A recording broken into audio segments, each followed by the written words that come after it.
में किसान परेशान है और सरहद पे जवान, और ये लोग किसानों और जवानों की लाशों पर बैठ करके अपने सत्ता की रोटी सेक रहे। हर बार बयान आता है। मतलब कि जवानों को छोड़ा निश्चित रूप से मैं सोशल वर्करों को और नक्सलाइटों को दूंगा। किसको मानते हैं? इसकी पूरी तरह से अगर देखेंगे तो पूरी सरकार फेलियर है। सरकार, हमारा जवान सरहद पे मर रहा है, हम यहाँ मर रहे हैं। लेकिन मैं मणिदेव चतुर्वेदी, रिटायर्ड बीएसएफ बनारस से, सबसे पहले मैं जो जिनकी मौत हुई है, जी हाँ, आप चौंक रहे हो कि मौत मैं कह रहा हूँ, जी हाँ, paramilitary forces, BSF, CRP, ITBP, CISF, Assam rifle, SSB के जवान जब कहीं भी, चाहे उनके सरहद पे मरते हो, चाहे नक्सली हिंसा में, चाहे आतंकवादी कार्रवाई में, उनको मृतक का दर्जा दिया जाता है। लेकिन ये नेता हमारे जले पे नमक छिड़कते हैं और माला फूल चढ़ाने तक, टीवी में कहने तक वो शहीद कहते हैं। तो मैं कहूँगा कि जो मौत हुई है उनकी आत्मा को भगवान शांति प्रदान करे, और जिन माताओं ने अपने पुत्र को खोया है, जिस बहन ने अपने भाई को खोया है, जिस पत्नी ने अपने पति को खोया है, उनको इस दुख की घड़ी मजबूती प्रदान करें। मैं सबसे पहले कहना चाहूँगा कि जो ये घटनाएं हुई हैं, जी, उनको मृतक कर रहे हैं और लोग उनको, हम लोग शहीद कहते हैं, तो सरकार उनको मृत घोषित करती है और ऐसे टीवी में शहीद दिखाया जाता है। जी, निश्चित रूप से यही मैं कहना चाहता हूं कि सरकारें जो हैं राष्ट्रवाद का दम भरती हैं। असलियत ये है कि BSF, CRP, ITBP, CSF, RPF, Assam rifles के जवानों को, जो BSF first line defence Pakistan, Bangladesh, Burma border पर रहती है, और सीआरपीएफ नक्सली लड़ती है। आपने देखा होगा कि जब संसद पर अटैक हुआ था तो सीआईएसएफ थी, वो भी मरे थे सैनिक, उनको शहीद दर्जा नहीं मिला। यहाँ तक कि जानकारी के लिए बता दूं मेरे देशवासियों कि पुलवामा में जो मरे थे उनको शहीद का दर्जा नहीं मिला। और एक बड़ी बात और आपको पत्रकार महोदय जानना चाहिए कि उनको पेंशन नहीं है। जो एक जवान मरे हैं 22, उनको पेंशन नहीं मिलेगी। क्या यही राष्ट्रवाद है? तो कहीं ना कहीं हम शोषित हैं। आज खेत खलिहान में किसान परेशान है और सरहद पे जवान, और ये लोग किसानों और जवानों की लाशों पर बैठ करके अपने सत्ता की रोटी सेक रहे। हर बार बयान आता है। आप पूछ नहीं रहे, इस बार बयान आया कि हम दम भरेंगे, नक्सलियों को खत्म कर देंगे। आप पता है, आप गूगल करें देशवासियों कि अब तक छत्तीसगढ़ में, सिर्फ और छत्तीसगढ़ में जो नक्सलाइट में कितनी मौतें हुई। सबसे बड़ा जो हुआ था, 76 सीआरपी के जवान शहीद हुए थे। लगभग 2014 के बाद कम से कम 300 जवान अकेले छत्तीसगढ़ में शहीद हुए। हर बार वही बयान कि हम देखेंगे, करेंगे, बदला लेंगे। मैं पूछता हूं कि बदले की जरूरत क्यों पड़ी? नक्सली कौन है? शोषित, वंचित, शिक्षा कमी, रोजगार नहीं है, खाना नहीं है, जमीन नहीं है। मैं पूछता हूं, अगर आपको खाना नहीं दिया जाएगा तो आप क्या करेंगे? कहीं ना कहीं लूटेंगे, चोरी करेंगे। तो जब मानवाधिकार कहता है कि जब एक स्त्री या पुरुष जन्म लेता है तो उसका अधिकार बनता है कि वह अपना जीवन आनंद पूर्वक सुखमय बिताए। सरकार का कर्तव्य बनता है कि उचित वातावरण का निर्माण करे। अगर एक भी मौतें होती हैं उसका जिम्मेदार डीएम है, सरकार है। तो मैं पूछता हूं कि इतनी बड़ी चीज़ें घटी तो कौन जिम्मेदार है इसका? मैं पूछना चाहता हूं आखिरी सवाल। एक बात और कहना चाहता हूं कि जो ऑपरेशन हो रहा था, एक दिन में नहीं, कई दिन से प्लानिंग बन रही थी। पता लगा था कि वहाँ छुपे हुए हैं स्टेट गवर्नमेंट, पुलिस, और उसमें एक सशस्त्र पुलिस थी, दोनों सीआरपी का, तीनों का कंबाइंड ऑपरेशन था। तीनों कंबाइंड ऑपरेशन चल रहा था। सारी सब कुछ चीज़ें पता थी और इसको ऑपरेशन में रूम में बैठ करके बड़े बड़े अधिकारी संचालित कर रहे थे। तो फिर ऐसी घटनाएं क्यों घटी? जबकि हमारी पेट्रोल पार्टी जाती है उन्हें खोजने के लिए, वहाँ नहीं मिलते हैं, कहीं भटकाया जाता है। वापस आते समय जिस प्रकार से बीजेपी का उपाध्यक्ष गिरफ्तार, उनको ट्रैप में फंसाया जाता है, मरवाया जाता है और ट्रैप में फंसाकर उनकी मौत होती है। मैं पूछता हूं कि उतने संख्या में नक्सली जो तो एक दिन में कैसे इकट्ठे हो गए? कहाँ आईबी थी, कहाँ राय थी, कहाँ सीआईडी थी, कहाँ आपकी एनआईए थी? मैं पूछना चाहता, उनके पास स्वचालित गनें थी, एलएमजी थी, AK-47 का एक दिन में आ गया था? कैसे आई, कहाँ आई, क्यों आई? तो सवाल कहीं के कटघरे में है। मुझे आशंका है कि जिस प्रकार से ये हमारा देश बड़ा इनोसेंट है, राष्ट्रवाद के ऊपर मर जाता है। ये हमेशा राष्ट्रवादी, चाइना की बात करते हैं, जब कोई चीज़ होती है पाकिस्तान की बात करते हैं, गलवान से समस्याएं घट जाती हैं। किसान आंदोलन को भ्रमित करने के लिए, या जिस प्रकार से देश आर्थिक स्थिति से गुजर रहा है, खाने को लाले पड़ रहे हैं, तो ये निश्चित रूप से मैं मानता हूं कि ये जानबूझकर पूरे देश का ध्यान भटकाने के लिए चुनाव है, इसको एक कराया गया है। निश्चित रूप से जब इतने अधिकारी उसको डोमिनेट कर रहे थे, बैठे हुए थे स्टार रूम में, मैं पूछता हूं वहां पे अधिकारी क्यों नहीं थे?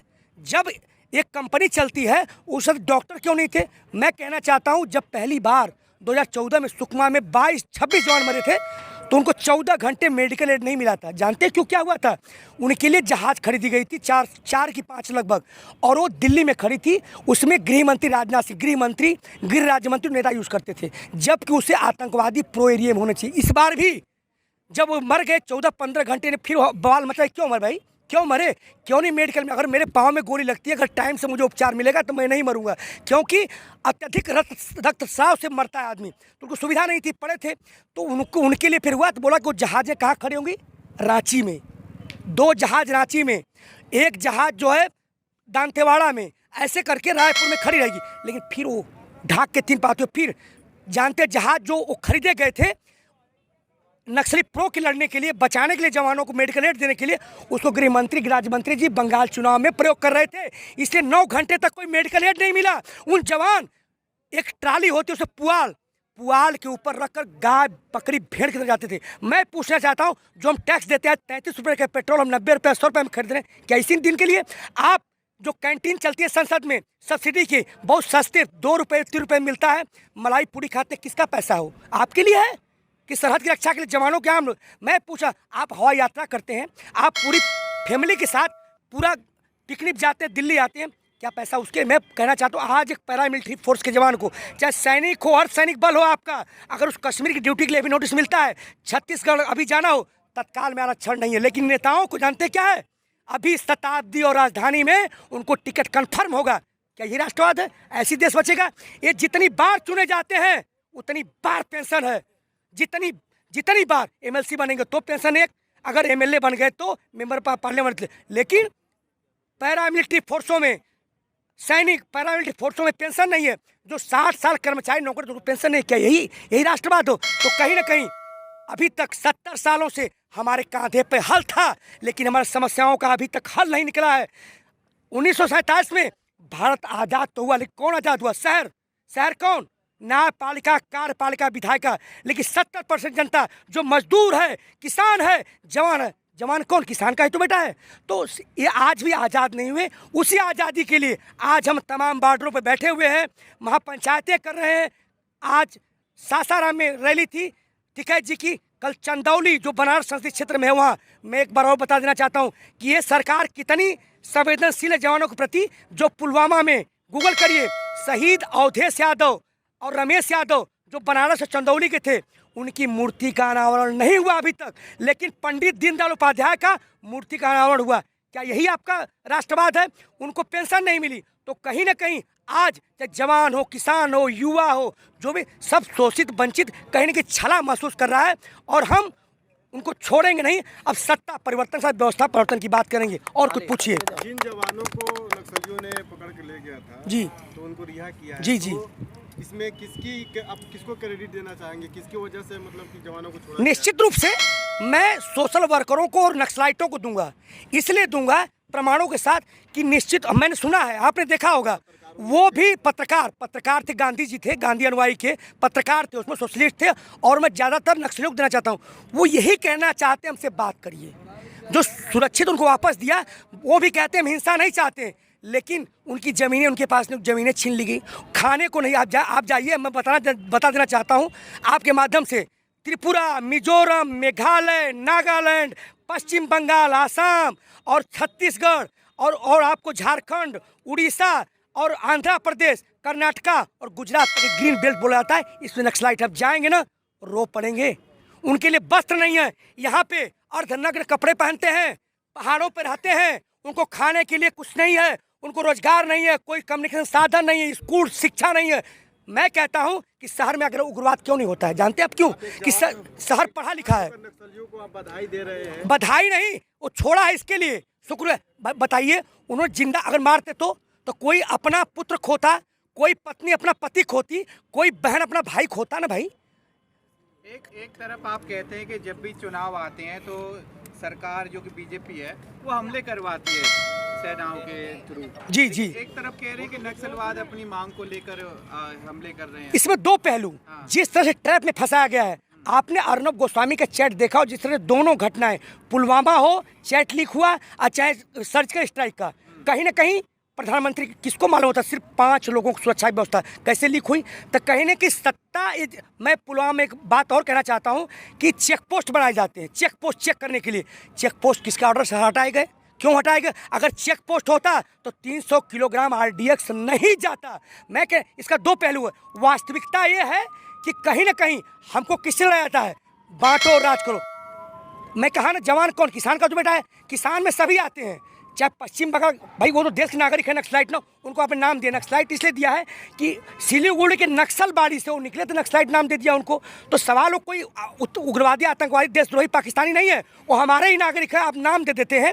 तो सवाल इस बात का है कि नागरिक हैं, आज बाप बेटे लड़ रहे हैं, हम पे गोली कौन चला रहा है? ये जो पुलिस वाले खड़े हैं वो हमारे लड़के हैं ना, हमको मारते हैं ना, वो तो नहीं मारते हैं ना। देखिए ना, कोई अधिकारी मरा ना कोई नेता मरा, हम उनको मार रहे हैं, वो हमको मार रहे हैं। हम उनके रास्ते में आ रहे हैं तो हम मार दे रहे हैं हमारे। तो कहीं ना कहीं ये हमको मतलब सत्ता की रोटी सेकी जा रही है। उनकी मांग मांग लीजिए, हम भी सुखी। अगर मेरा बाप घर में ठीक है तो मैं भी ठीक हूँ, अगर मैं नहीं ठीक हूँ तो मेरा बाप भी ठीक नहीं है। अगर सरहद में मैं परेशान हूँ तो मेरे घर में दिक्कत, तो मैं कहूँगा मुझे छुट्टी नहीं मिल रही है, मुझे दिक्कत हो रहा है, खाने को नहीं मिल रहा है, 18 घंटे दाढ़ी नहीं बना पा रहा हूँ, मुझे सोने का टाइम नहीं है, तो मेरा बाप चिंतित नहीं होगा? इस हमले का जिम्मेदार किसको मानते हैं? इसकी पूरी तरह से अगर देखेंगे तो पूरी सरकार फेलियर है। सरकार फेलियर है।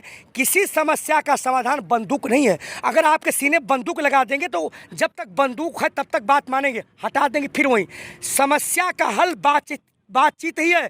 आप दिल को जीतने का प्रयास कीजिए। घटनाएं होती रहेंगी, पहले भी हुई हैं, आगे भी होंगी। नहीं कोई कह दे कि नहीं होगा, होगा। उनकी समस्या सुनिए क्या है, आप खुद गूगल करिए, पढ़िए, उनकी कोई खास समस्या नहीं है। वो भी जताना चाहते हैं कि इस देश में हम भी कहीं ना कहीं शोषित है, वंचित, हमें भी ध्यान दीजिए। पता है आपको, दिल्ली में तो गुलाब के फूल लग गए, लेकिन गांव में एक जच्चा बच्चा केंद्र नहीं है कि कोई औरत अगर बच्चा पैदा करे उसका सुरक्षित बच्चा पैदा हो जाए। ये हालत है, आप जानते हैं। सरकारें आई गई लेकिन उनके मुद्दे को क्यों नहीं उठाया गया? मैंने कहा कि इस देश में 3 प्रकार के आदमी मुद्दे उठे हैं, बराबर गूगल करिए। एक रोटी बेलता है, एक रोटी खाता है, और एक आदमी और है जो रोटी से खेलता है। फिर भी संसद मौन है। फिर मैं कहना चाहता हूँ, 70 साल से हमारे कांधे पे हल था, लेकिन हमारी समस्याओं का आज भी हल नहीं है। हम अब, शहर तो आज़ाद हुआ 1947 में, गांव आज़ाद नहीं हुए। उसी आज़ादी जो 70% जनता, जवान और किसान असली हैं, उनको आज़ादी दिलवाने के लिए हम तमाम बॉर्डरों पर बैठे हुए। आज किसान आंदोलन नहीं है, आज जन क्रांति आंदोलन है। लेकिन जब तक बिल वापसी नहीं तब तक घर वापसी नहीं। हम फिर भी कहना चाहते हैं कि हल निकलेगा, आज नहीं तो कल निकलेगा, लेकिन हम जाएंगे नहीं। उस देश की सरहद को कोई छू नहीं सकता जिस देश की सरहद की निगहबान हुआ के जब जब आतताइयों आक्रमणकारियों को इस देश पर अटैक हुआ है, हमला हुआ है, तब तक भारत एकजुट खड़ा हुआ है। न कभी तिरंगा झुका है, न झुकेगा, न हिंदुस्तान कभी टूटा है, न टूटेगा। आज हमारा जवान सरहद पे मर रहा है, हम यहाँ मर रहे हैं, लेकिन भारत को, हिंदुस्तान को बचाएंगे। जय जवान, जय किसान, जय जवान, जय किसान।